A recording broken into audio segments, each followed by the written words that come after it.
Sharing താമസ രീതിക്ക് കർശന മാനദണ്ഡങ്ങളുമായി ദുബായ്.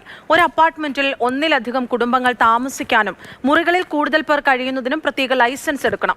അപകടങ്ങൾ ഉണ്ടായാൽ കൂടുതൽ നാശനഷ്ടങ്ങൾ സംഭവിക്കാതിരിക്കാനാണ് നടപടിയെന്നാണ് അധികൃതർ വിശദീകരിക്കുന്നത്. ദുബായ് നഗരത്തിൽ മുൻപുണ്ടായിരുന്ന നിയമം കുറെ കൂടി കർശനമാക്കുന്ന വ്യവസ്ഥകളാണ് ഭരണാധികാരി Sheikh Mohammed bin Rashid Al Maktoum പ്രഖ്യാപിച്ചത്. താമസക്കാരുടെ ജീവനും സ്വത്തിനും സുരക്ഷ ഉറപ്പാക്കുകയാണ് ലക്ഷ്യം. ഒരു അപ്പാർട്ട്മെന്റിൽ ഒന്നിലധികം കുടുംബങ്ങൾ താമസിക്കുക, അപ്പാർട്ട്മെന്റുകൾ പലതായി വിഭജിച്ച് കൂടുതൽ പേരെ താമസിപ്പിക്കുക, ഒരു മുറിയിൽ തന്നെ നിരവധി പേരെ താമസിപ്പിക്കുന്ന ഷെയറിംഗ് അക്കോമഡേഷൻ രീതി എന്നിവയെല്ലാം കർശനമായി നിയന്ത്രിക്കും.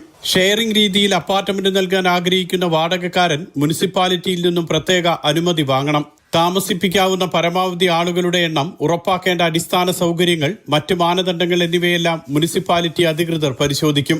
ഇതിനുശേഷം മാത്രമാണ് ലൈസൻസ് നൽകുക.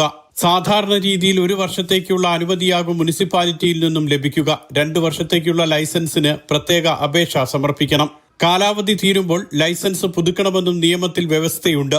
നിയമം ലംഘിക്കുന്നവർക്ക് പിഴയടക്കമുള്ള ശിക്ഷാ നടപടികൾ നേരിടേണ്ടി വരും. Mathrubhumi news, Dubai.